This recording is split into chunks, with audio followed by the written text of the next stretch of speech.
The kids are all very beautiful, thanks to my wife, and yeah, they're great, and they're all very special. My 5-year-old is going on 14, and Yeah, I bet. yeah. So to that point, I'm really curious right now, as a lawyer, especially a family and divorce lawyer, has that training helped you in those negotiations with your kids, or have you learned more about negotiating from your Well, kids? not the kids. A therapist could probably spend a lot of time sort of wondering why I went into this as a child of divorced parents. I was divorced once before. I didn't have kids, but I've been Oh, divorced. I didn't know that. Yeah, so I was married for 10 years, but we didn't have kids.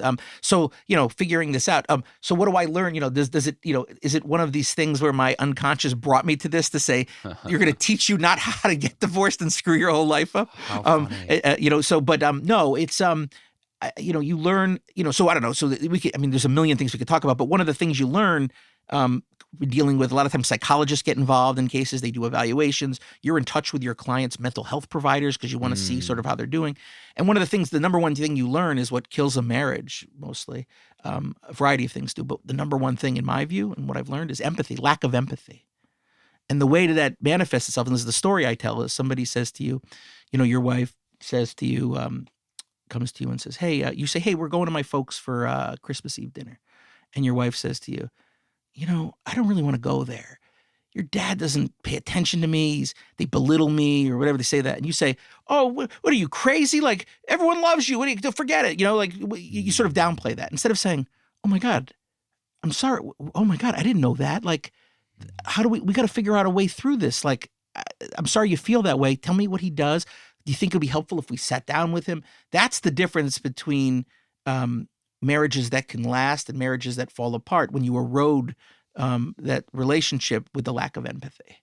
So that's one of the things that we see. And then of course there's an affair. The affair doesn't kill the relationship. The relationship is dead long before that. Sure. But anyhow, that's one of the things that you see. Sort of that lack of empathy. So I don't know. I think your question before I went on this tangent was, you learn negotiating from the kids? No, toddlers are savages. They make demands, and their brains aren't wired properly. So there's nothing you can learn from them. You're just dealing. You don't know what you're going to get. It's inconsistent.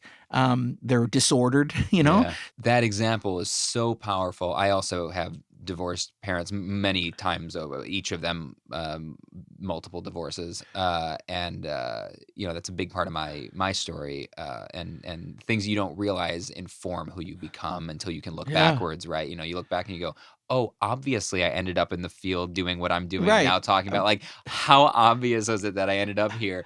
But if you had asked me, I never wanted to end up in this field. I never even knew this field existed or what, right? So that's interesting. That example though echoes the example for relationships you just gave. I think echoes what's going on right now in the professional world too, because you just described why the number one reason marriages fall apart is that lack of empathy. Well, that's the number one problem in business relationships, and it's the number one problem in employee-employer relations as well. We find this every year. LinkedIn does the studies every year, and Laszlo Bach, the former head of human resources for Google, I use this example in all my presentations.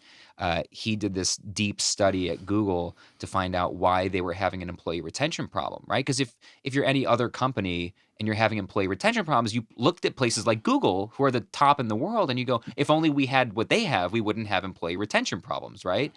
But if you're Google, you're the best of the best, and you're still having this problem. So what he found through this deep internal study that he now goes and consults for other organizations on is the number one reason employees quit their place of employment is they don't feel like their hard work is being acknowledged. That's right. They're not valued. They're not valued. They're not seen. They're and not Google understood. pays the most of anyone. And they'll take less. People will gladly take less, not a lot less, but a little less.